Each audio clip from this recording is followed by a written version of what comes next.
and attacking its neighbors, Oman, Kuwait, UAE, and its infrastructure that is being destroyed. And now it's getting personal. They're trying to hurt the populations, not the export of oil necessarily.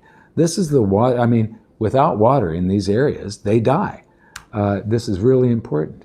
Now, one of the things that we haven't talked about, that people don't even know about usually, is helium. And a third of the world's helium comes from Oman. Iran attacked Oman, destroying their infrastructure and taking that helium offline for at least 3 to 5 years is the estimate. Strait of Hormuz disruption threatens helium supply and semiconductor production. What most people don't know, and I didn't know until I started investigating all of this, you cannot make a microchip, especially the advanced chips that are required for AI, without helium. It is absolutely necessary. If a third of the world's helium goes away, a third of the world's microchips go away. So this is what it looks like in Oman. And the US-Iran war has cut into world helium production by roughly 33%. Iran drone missile strikes on Qatar facilities have caused extensive damage, a halt to production, and a declaration of force majeure, meaning all the contracts that Oman had to deliver 1/3 of the world's helium, they just said, sorry, we can't. There isn't any more. And then repair of production facilities and recovery of the lost Qatari share is estimated to take 3 to 5 years. So we're talking 2029 to 2031 before we get back to the levels that we were at in January of this year.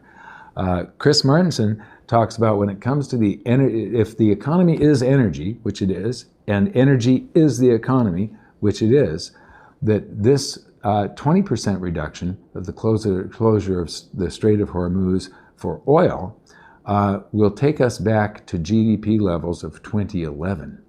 One of the things that he didn't say is the world population has grown since then.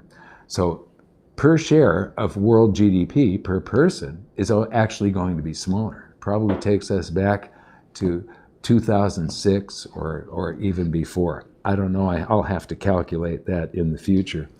There are no practical substitutes for helium's cryogenic uses and then the main one is semiconductor manufacturing, especially AI and logic chips. Now, this is the top 10 stocks in the stock market in the United States. And you'll notice down here at the bottom is Eli Lilly and Company. So that is the only one that is not a tech stock. Now people will go, but Amazon is retail. That's not tech. No, 60% of their profits come from cloud computing services. They are a tech company. These are all the companies that the entire United States of America is betting on for the future. The stock market is propped up. This is more than a third of the stock market's entire value is wrapped up in these 9 companies. And what do they need to do all of these big data centers and the cloud computing? They need massive amounts of energy, which we no longer have, and they need massive amounts of computer chips, which we no longer have. They also need massive amounts of copper, which the world is not going to have anymore because of the lack of sulfuric acid, because of the lack of sulfur. And they need massive amounts of silver, and silver has been underinvested in for decades. There's been a structural deficit for the last 7 years. You may want to consider looking at silver. So, alert. The U.S. State Department has issued a worldwide caution over heightened Middle East tensions, warning Americans everywhere to exercise increased caution. It cites potential for escalation, flight cancellations, airspace closures, and threats to U.S. facilities and interests worldwide. And so, just like that video that I referred you to earlier, They are worried about attacks on our home soil. We have now groomed an entire generation of terrorists by killing off their family members and hurting their country and stuff. And so we are going to see something in the future, like we saw 9/11. There will be terrorism again in the United States.